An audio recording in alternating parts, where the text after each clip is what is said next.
tremendously significant win for the Philadelphia Eagles tonight as they short-circuit the high-powered Miami Dolphins offense, and then they put it away with two well-organized long drives in the second half. The Eagles win it 31-17 right here, a home game on Sunday Night Football. We're live at Ocean Casino. Welcome to the Lehocky Postgame Show. I'm Mike Missinelli with Derek Gunn and Seth Joyner and Mark Farzetta joining us on the panel early on tonight. Well, fellas, listen, I did not expect the Eagles to really curtail the Miami Dolphins high-powered offense like they did tonight. But they did it, and they shut them down, and they kind of put a curb on Tyreek Hill tonight, only 88 yards for Tyreek Hill. I mean, this is a big-time win for the Eagles tonight, D-Gun. Yeah, there's no question. They needed this game as a bounce-back game. You knew that game against the Jets was sticking in their craw because that's not like the Eagles. You know, usually when the Eagles do something bad, it's because they've shot themselves in the foot, and, man, did it happen. But they came back. They had a lot. Sunday Night Football against the 5-1 Dolphins. People questioning the Eagles every week more and more about what this team is or is not. Could this Eagles defense, a patched-up defense with a bunch of kids in the back of the defense, somehow, some way slow down to Tyreek Hill and his high-powered? They answered all those questions tonight, and it was a perfect storm for them. It got a little hairy there for a moment. A little bit, but we'll get into that and what happened in the fourth quarter, third quarter. But, Seth, I thought the key, for all Miami's passing acumen, the key is that they have been able to run the ball. And that they weren't able to run the ball at all. Early on, the Eagles said, no, you're not running it up the middle like you've been used to running it. They shut that down completely, and I think it really screwed up Miami's offense and the balance. Well, there's a reason why the Miami Dolphins are the number one ranked offense. And then on top of that, they're the number one ranked offense because they're the number one ranked rush defense. So, we talked about it in the pregame, D-Gun, yeah. And I've been saying all along that I think that there's a resurgence of the run game in the National Football League. We talked about it. The teams with the best record in the National Football League, all of them rank within the top 12 in record. The top 3 teams rushing the football in the National Football League in this order going into this game was Miami, the Philadelphia Eagles, and the 49ers. Now, the 49ers, we talked about that in the pregame as well. Once you took Christian McCaffrey out of the game, the play-action pass went away, and all of a sudden Brock Purdy looked very, very average instead of, the boy wonder that, has won all of his games. Tonight, the Eagles took away Miami's run game, and all of a sudden, their offense didn't look so explosive because once you take the play-action pass away, because if you're not running the ball effectively, then play-action pass doesn't mean anything. Now the defense doesn't even have to honor it, So, and even with the Eagles didn't run the ball overly effective tonight, but they were committed and they were more balanced, and I think that's why their offense worked more efficiently tonight than it has been. Yeah. Now, of course, Farzy, they had a couple of really great drives at the end of the third quarter, and then after an interception, another big play by Darius Slay, who really, frankly, I don't think that played a great game today, but he was Johnny on the spot on that play as the Miami Dolphins were driving down there. Tua throws off his back foot, he gets picked, and then the Eagles eat up a lot of time with a big drive to put it away. I thought it was key. About 6:40 left, and I know towards that leading up to that interception, I know Seth had said it in our green room. I had been saying I didn't feel like you were going to beat this Miami Dolphins team unless you were able to force a turnover, either a fumble or either an interception like that. You got the turnover on downs deep in their own red zone, but unfortunately Jalen Hurts threw his own interception. But Darius Slay was able to step up and once again be big play Slay in that instance. He took advantage of the opportunity, and then you got to give credit to not only the Eagles' offense of being able to execute and get those first downs, but Nick Sirianni, and I guess to a degree there, Brian Johnson as well, being able to call those tush pushes, dial them up even when they were deep in their own territory, and continue to get those first downs. And then, what can you say? A.J. Brown. First off, Jalen Hurts staying in the pocket, hanging in there, knowing he was going to get contact, and still delivering that football downfield beautifully to A.J. Brown to reel that ball in for the reception, and then later they punched it in with Kenny Gainwell. That was clutch. And then the D-line throughout this game provided the pressure the Eagles needed to make sure they stayed on Tua Tagovailoa throughout this game. big bright spot there for the Eagles. It's the play of the game. It's A.J. Brown making that tremendous catch on the bomb that got it to the 8-yard line. I mean, that play was covered. He went up and he snatched it. And this is 5 straight games now with 125 or more yards receiving, which is an NFL record. I mean, he's been phenomenal, and they couldn't handle him, the Miami Dolphins secondary today. No, they couldn't. You know what, Mike?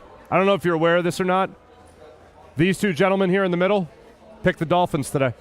Oh, he had to bring that up. I mean, we were mentioning it. You mentioned it. I just wanted. I mean, come on. I mean, I'm happy I'm just saying wrong. is all. I don't mind being wrong. I'm happy I'm wrong in this case. You know what? I like to admit when I'm wrong. Yeah. I don't need you rapping. I'm sorry. I just thought I need you rap me out to a million viewers. Okay. Hey, you know what? I'm gonna store that away because it's gonna come back.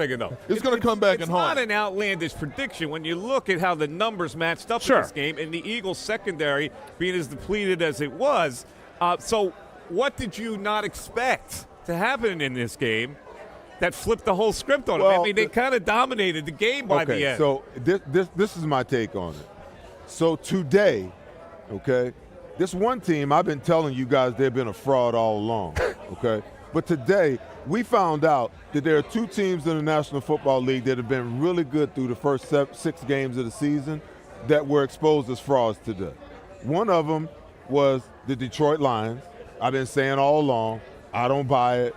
I'm still not buying it, And they got blown out today. And then this game against the Miami Dolphins. Because with an offense that potent, you understand? With an offense that potent, with those weapons on that defense, on that offense, how in the world can a team that got beat by the Jets last week, how in the world do they come in here and only post, 17 points? 240 again. Here the Eagles defense goes again. 244 last week, 244 total yards offense again this week, So I did not expect for this defense to be able to step up and stop this high-flying defense the way that they did today. So, yeah, I admit I had it wrong. It really pained me right there to pick against them. But my football mind told me that there was no way that the Eagles are going to be able to stop this, especially with all the injuries and the new guys, the new pieces coming in and out. But they figured out a way to do it, and hats off to Sean Desai for being able to get it done. See, here's what it came down to for me. Which team could control the ball to keep the other team off the field offensively? And when you look at how that Eagles secondary is patched up, I thought that was a bad place for them to be against all these tracksters that Miami has in their offense. But you look at the final numbers, Eagles offense had the ball 36-plus minutes to Miami's 23-plus. That was a huge difference in the game. Ball control, definitely. Keeping Miami's offense off the field was huge in this game in terms of deciding the outcome of this game for the Eagles. Yeah, and you know what makes that prediction for us even more outlandish? They wore the Kelly Green today in this game. Now, Joe, can we show the picture? Let's flash this picture up. I want to get it up early. Let's get the picture up. I want you to look at your screen now. And there it is. There's Kelly Green in all its glory. There's Clyde and Eric Allen and Jerome and who's number 59? I don't know who that is, but he looks good. And Reggie. And look at this picture. Look at the smiley faces with the Kelly Green. They represented your era tonight, Seth. So what? I was supposed to, was I just supposed to abandon my football brain and go with the moment? Well, you're wearing the Kelly Green little flower there. It's all good, man. The whole It's all good. All right. Well, you know what Seth did say? If he was playing with those guys tonight against that Dolphins team, they wouldn't have played because they would just had fines left or They played for free, is what he said. But you know what, Seth, to your point, when you talk about this, Sean Desai this week had talked about how physicality can slow down speed, how physicality can hurt speed. You saw it tonight with this defense. It's exactly what you were saying. It's the same thing I'm saying. When you're playing finesse teams, you got to be physical with them.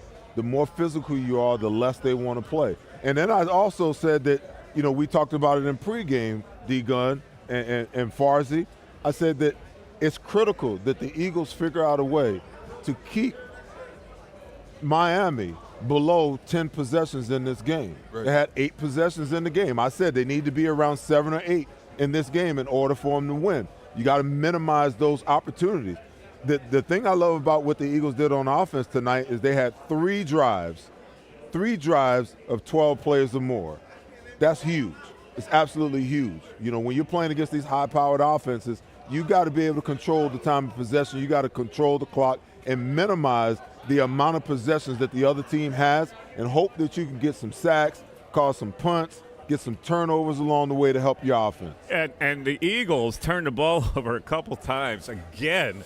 Jalen Hurts, and so the Miami Dolphins had tied the game at 17 based on a touchdown interception by Jerome Baker after a very weird 2 bad breaks that the Dolphins got on that series prior to it.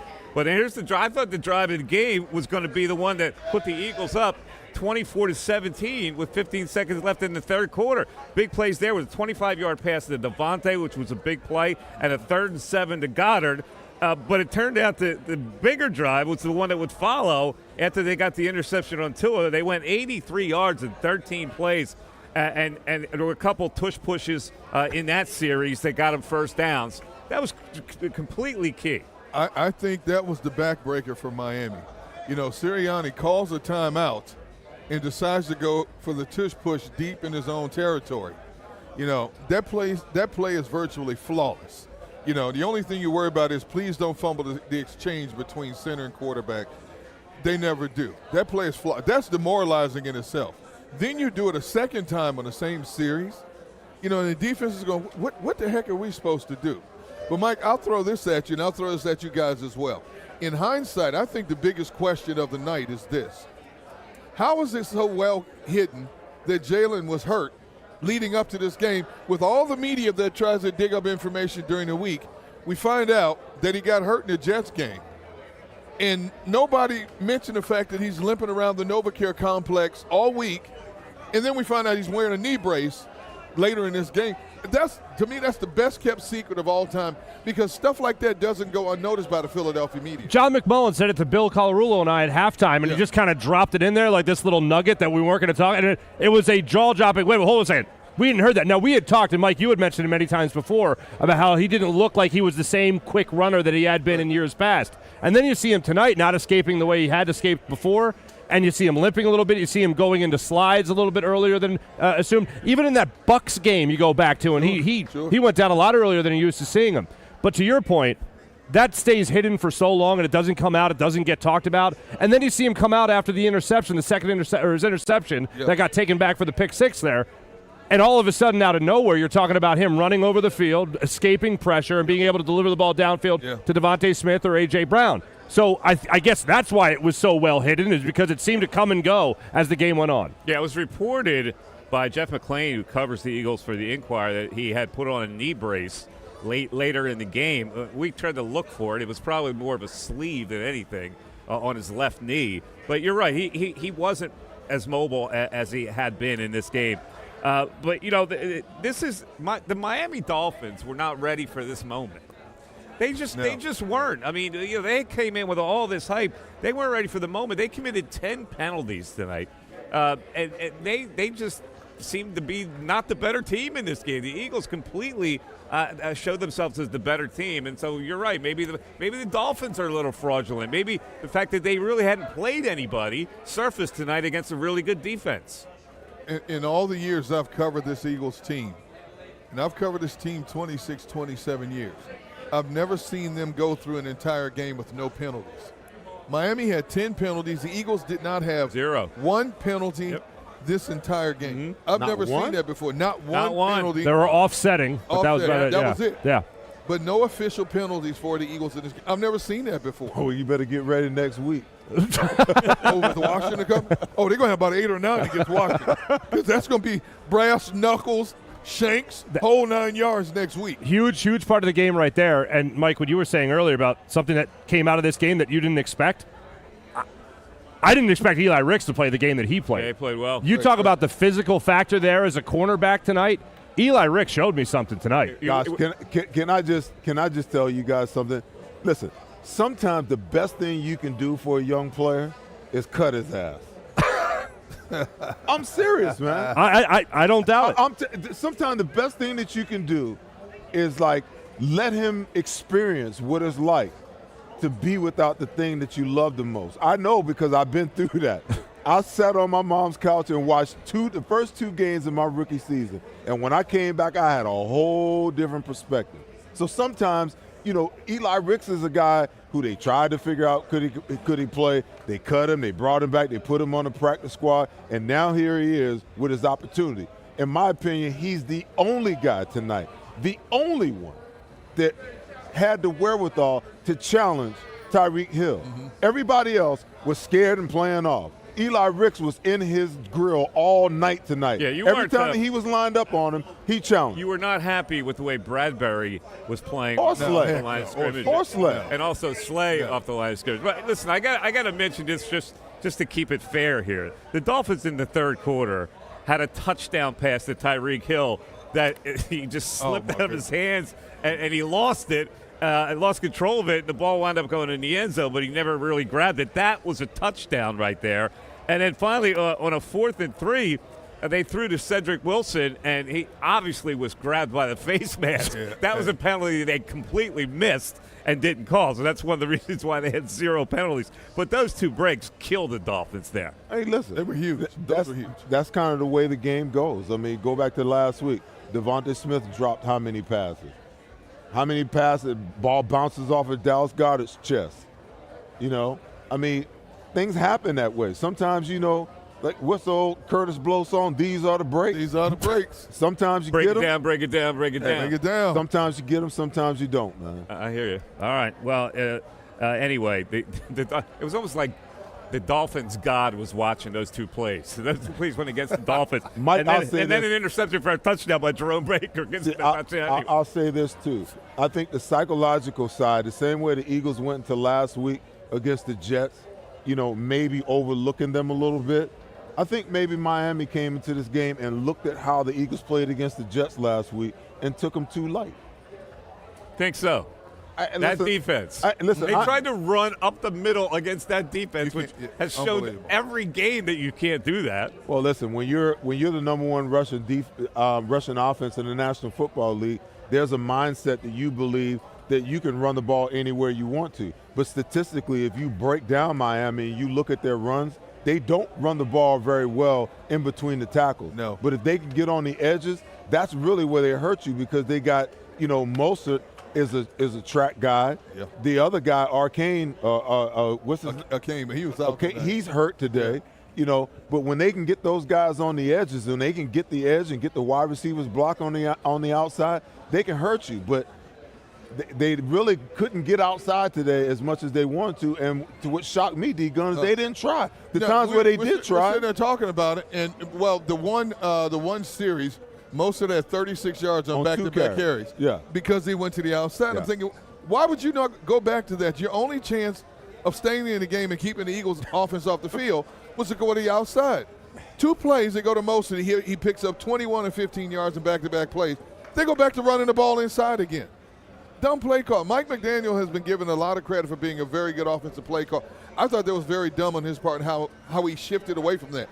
You mean to tell me that whoever's in your booth or whoever's on your side, hey, man, we're having success here. Mm-hmm. Keep going until they take it away. Then we try to go back inside. Make them overplay it back to the inside. No. They played right into the hands of the Eagles' defense. Well, we talked about it before. One of the most important names that was on the Eagles' injury list all throughout the week was Jalen Carter. And my concern was to whether or not he was going to be able to play in this game because all of a sudden he pops up 2 weeks ago on the injured list. And I'm looking ahead. I'm even looking past the Jets saying, well, you got to get him on the field to make sure that he plays against this Dolphins team. Right. He was out there, and he was a force to be reckoned with. I mean, the entire defensive line was very dominant today. Jalen Carter was certainly a star amongst that. Hassan Reddick stayed red hot. No better time for Hassan Reddick to get hot than right before this game, and he continued that. And then Nolan Smith comes up with his first sack ever tonight. Yeah, so that was great to see. Could have had that. Josh, but he got it. But he got it. The sea parted for Nolan on that sack. But he got it. He was 5 yards up. He was untouched on They that. act like he wasn't even on the field, man. You, that was ridiculous. Dude, I think I might have been able to limp back here and get a sack. The tackle looked at him like, oh, you can't do nothing inside the block over here. It just let him I was like, How come I could never get sacked like that? Well, that's two then, because Tua also my took a knee before Jalen Carter got his sack. But Jalen Carter was also beating double teams up the middle. I tell you what, I like the way that Josh Sweat is playing. Josh is playing with a lot of energy. Yeah. He's playing with a lot of intensity right now. He's not always getting there, but I'm telling you, man, he's all over the place. You know, I don't think people understand that Josh Sweat is basically playing on a knee and a half. You know, he's had knee issues for the last couple of years. And the fact that he's out there playing at a high level like he is now, he had double-digit sacks last year. He's been a force to be reckoned with this year. You know, and I said to Seth up in the green room, I said, I wonder how much more of a career he's going to have, because eventually those kind of things catch up with you. He's still young enough now to where you can overcome those, but as you continue to go along, get a little bit older, take a little bit longer to heal up and loosen up, you don't have that same type of effectiveness. But you know, I think it's overlooked in terms of what Josh Sweat does week in and week out just to get ready to get up to play a game every week. Stem cell and PRP is something special. I'm telling you, I know. We were talking about that last week, man. Yeah, man. You know, the Eagles were ahead 17-3 at one point in this game. Where it was, wow, they got the tush push for the TD, but there was a 4th and 3 on that series, and they got the 17th point on that touchdown. 4th and 3, they go for it. Hurts was flushed out of the pocket. He made another scramble throw. All of a sudden, A.J. Brown comes up with it again. They get to the 1, and the tush push gets him a touchdown. And then they allowed a touchdown with 39 seconds left to go in the half, which I thought was really going to hurt them, because the Dolphins are going to get the ball to start the second half. Yeah. 3rd and 18, Seth, and I know you love this play. You love it when they convert 3rd and longs like this. They launch one to Cedric Wilson for 29 yards. He gets the first down on that play. I was absolutely livid. Absolutely livid. That's why I said, you know, some of these young guys played some really good football tonight. You know, I wasn't overly impressed with the performance of our 2 starting cornerbacks tonight. They looked like they were more afraid of what was going on around them than the young guys did tonight, and that's concerning. But Darius Slayer's on that guy, you know, 3rd and 18, and you give up 29 yards. The one thing you can't do, how does that happen? Yeah. How does that happen? And that was the touchdown. Bradbury, Hill beat Bradbury off the line on a 3rd and 8. And they hook up with another long pass on that drive, 17-10. And I'm thinking, okay, they got the ball in the second half. They probably are going to score on that drive, but they stopped them. They stopped them on that first series of downs in the 3rd quarter. Well, they needed to. That was a major stop, because that's the one thing that had me worried. You got the 7 before the half. You're down by 7, okay? And realistically, your defense. Your offense was more responsible for those 7 points than necessarily was, you know, the defensive side of the ball. So you're coming out, you're down by 7, and they get the ball at the half, and the defense stands up first series, 5 plays, 18 yards, punt. It's huge, man. Absolutely huge. As well as the defense played in spurts, the one concerning thing that Sean Desai has to correct is the middle of their defense in the past game was wide open all night. And I'm shocked that Miami didn't try to exploit that more. But there was a whole big circumference of area. They could have killed them over the middle all night long, and they didn't. They didn't take advantage of it. Yeah, well, Waddle was hurt in and out of the lineup all game. I'm saying to myself, if I've got Tyreek Hill, they targeted him 15 times, which is a lot of targets. I would have targeted him like 25 times. 40.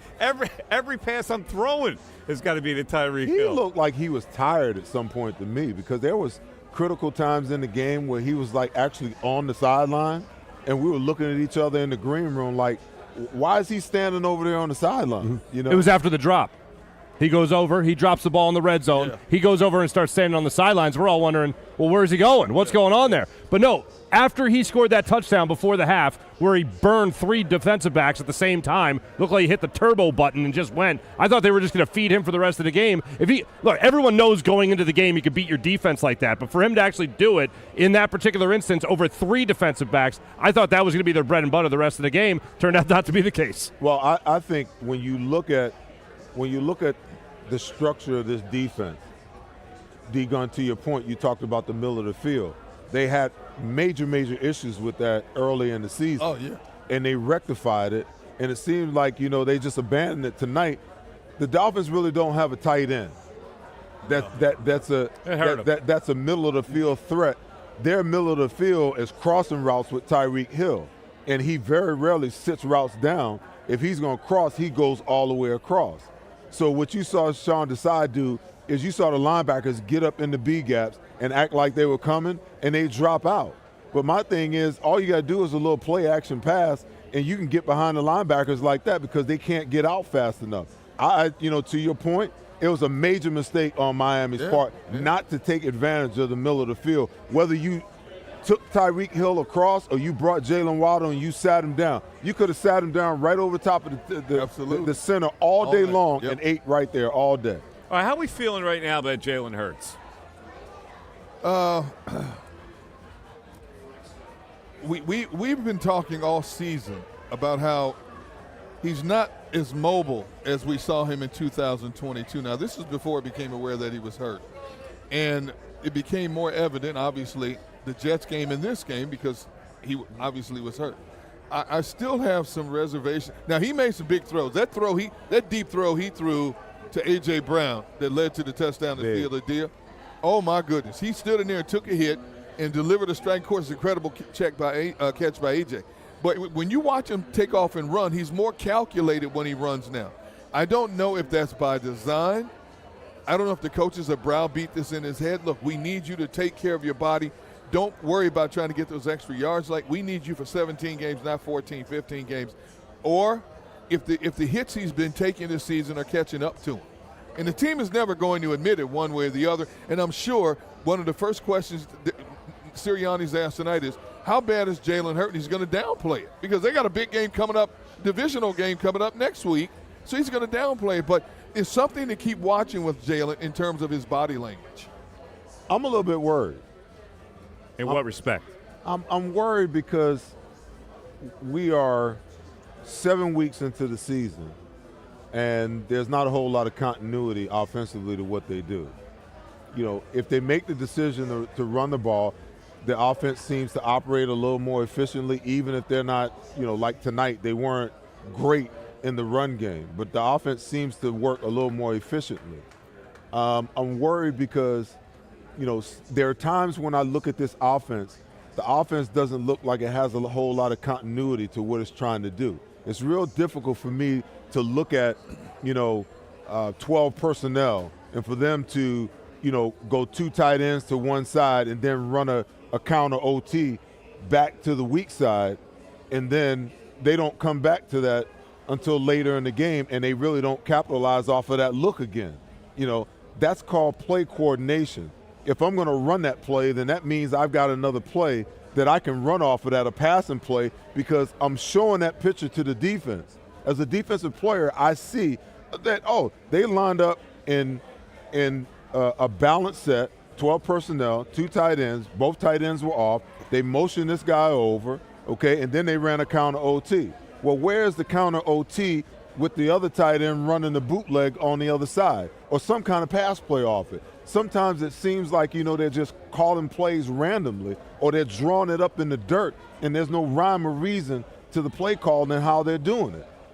So your worry is with the offensive coordinator, not specifically with Jalen. Well, because listen, if you don't have a system or a methodology or rhyme or reason of how you calling your plays, it becomes even that much more difficult and more stressful, on the quarterback and his decision making. Last year they ran RPO, okay? He could hand it off, he could run it, he could pull it and throw it, okay?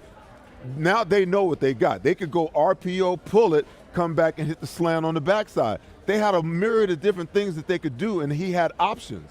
But when you call plays that don't match and they're not coordinated, then when you call a play and it's so random, he's trying to figure out, what do I do with the ball? Where do I go with the ball? He doesn't look fluid. He doesn't look comfortable. He doesn't look like he really knows what he wants to do with the ball. And then his fail-safe, I'll go to A.J. Brown, And it's worked out for him at times, but last week it didn't work out. There are times where it hasn't worked out. And that's concerning because now we're in the meat of the schedule.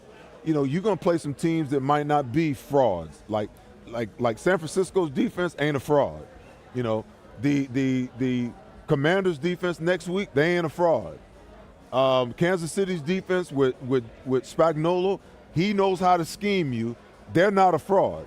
So you better have a rhyme and reason to what you're calling and how you're trying to orchestrate your offense. It better be coordinated because your quarterback is not going to have time to try to figure it out on the fly. And I would love to go back and watch all 7 games, especially the first 3 of the season, you know, where the defense really struggled, and try to just chart it and see, okay, if we came out in three wide receivers and we were balanced 2 by 2, what did we run and what were the plays off of the run in comparison to the pass, and what was the pass plays in comparisons off the runs? You got to know that, you know, because teams are charting you, and they're charting your probabilities of how you're calling your plays. And if they can get, if I can look and see that and understand that there's no rhyme or reason, you think the defenses don't do? Okay, well, let's confuse the hell out of them then. Couple of things that they finally got a tight end screen, Seth. Finally got a tight end screen to go tonight with Goddard. And the other thing, Lane Johnson playing on, of course, the bad ankle. Did he give up the first sack ever? Is that official, or it's still to be determined? I thought he did, but the guy who actually came through on his side, I don't know if he made the sack. I thought it was another guy. Jalen Phillips, I think, who got the sack. No, Jalen Phillips was the guy. Okay. He gave up. Yeah, I think Jalen Phillips beat him. On that play. We'll find out on Pro Football Focus. We may have seen history tonight with that. No, you experienced history because Jalen Phillips lined up outside. Yeah. Now, if they would have ran a stunt with a swap, you know, now it would have been on Sue Opeda. But he just took an inside charge, and Lane with that ankle couldn't push off to get back down inside. But that was a sack. That was a sack. Lane gave up his first one in, what was it, 2 years, like 2.5 years? November of 2020. Yeah. Official score may have to have some fuzzy math there. Yeah. You know, like, you know. Yeah, he had a bum ankle. He had a bum ankle. Doesn't count. It's not a sack. With the other guy was that could be the situation there. All right. So this is a monster win for him, and they needed to win this game because the gauntlet's coming up, right? Our next week should not be a problem with the Commanders, right? Well, it's in Washington, number one.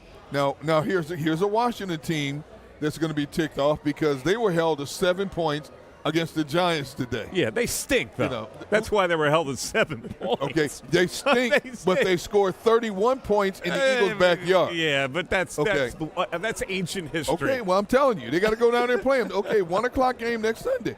You know, and if I'm betting money, that's a must-win. You got to think about that. Yes. That's a must-win. Look, with the teams that are coming up. If I'm betting money, I put everything I have on the Eagles to take care of Washington. Okay. All right, but it's a division game. And in Washington, so cautious. You're always so cautious, D. No, it's a I'm division a realist. game. We know it's a division game. I'm a realist. No, I'm a realist. All right. I'm a realist. There's a difference. There's a big difference.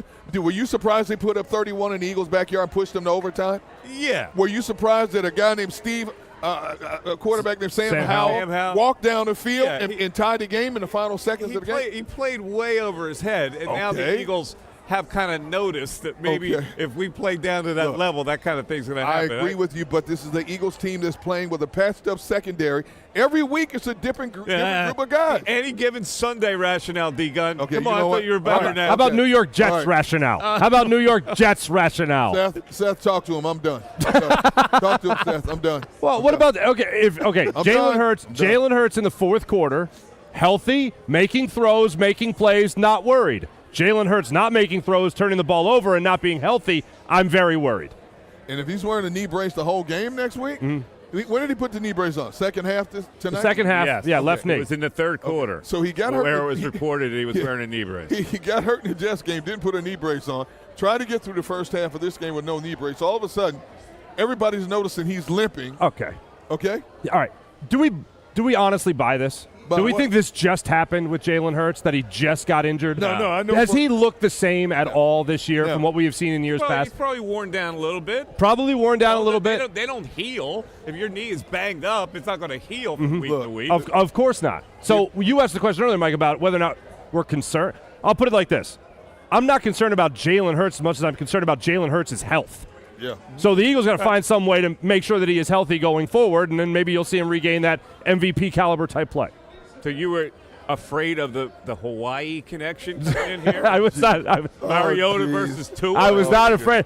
You were afraid of that? When I saw Jalen Hurts not be able to escape that pressure and throw directly into, I think it was the corner coming off the edge there before the pick six throw, right on that play, I said if he's even 50% healthy, he's evading that pressure and skirting that to the outside, not trying to throw it through a defensive back. Mariota put his helmet on. It was also reported. Did he really? Yeah. Did he really? At the same time it was reported that Jalen was wearing a knee brace, it was also reported that when Miami got the second half kickoff, Jalen ran on the field like the Eagles had the ball. Right, yeah, I saw that. Now, that's strange. But I did see the Mariota put his helmet on at some point. Mariota put his helmet on at that. He about was that just same checking time. to make sure it still fit. That.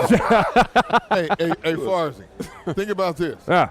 After he put that knee brace on, he pulled a Patrick Mahomes because he stepped up and took off did. and gained about 15 yards on one run. That's some knee brace. I'm telling you, man. That's That knee felt real good. You on need to that start play. doing endorsements Yeah. for that sleeve. I'm telling This, you, man. this is exactly the reason why, it's imperative that Jalen Hurts gets to a point where he can operate from the pocket. Yeah. Because he's going to have games where he's beat up. He's going to have games where defenses like the first 2 weeks basically, are not going to let him get out. Right. You understand what I'm saying? They're going to spy him.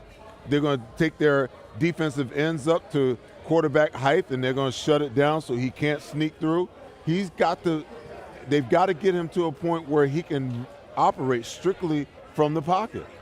Or they got to run the ball, get to their 2 tight end sets where they can run bootleg stuff. They're not a very good play-action team because they live in shotgun so much. Right. They're in shotgun damn near 80%, 85%, 90 to 95% of the time. It's hard to go play-action pass when you're standing back there and you're taking the ball here and all you do is this. You got to get him under center. They got to get some plays designed for him where he's under center. He can just go straight drop back, 3, 5-step drop, and then also where he can go play pass and then set up and throw the ball. But everything is from shotgun, and I don't like that. We've seen a number of teams this season leading up to this game that have already done exactly what you said. The edge rushers crashed to a certain point, and they stopped to keep him in the corral. New England did it. Tampa Bay did it. The Rams did it. And they had a decent measure of success. You look at the defensive minds that this Eagles offense has already faced. It's almost like an all-star collection of defensive minds. Belichick, Brian Flores, Todd Bowles, Jack Del Rio, Raheem Morris, Robert Saleh. Coming up still, Dan Quinn, Spagnuolo, Sean McDermott, Wink Martindale, Steve Wilkes. That's a heck of a collection of D coordinators, this Eagles offense. Now, so far, they're 6-1. They're finding a way to survive. But there's a collective conversation across the league. Hey, what do you do against Jalen? What do you do? I mean, it's a copycat league in the NFL. It's right, great preparation.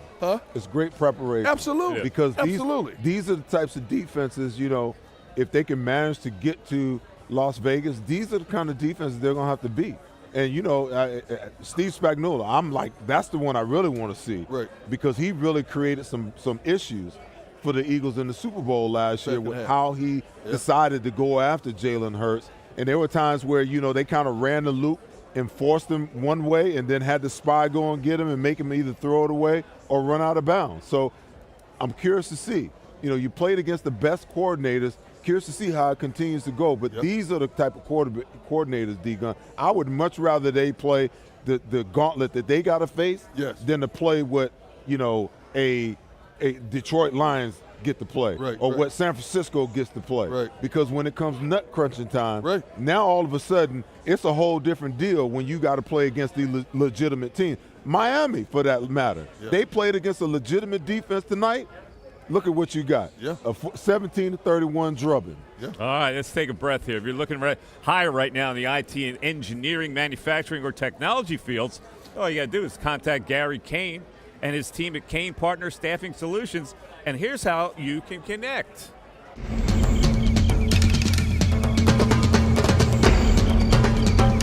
Staffing is not easy, but that's what we do every day, all day. The key to our success is storytelling, asking the right questions to find the right people. I'm Gary Kane, president of Kane Partners. We want to be your staffing partner.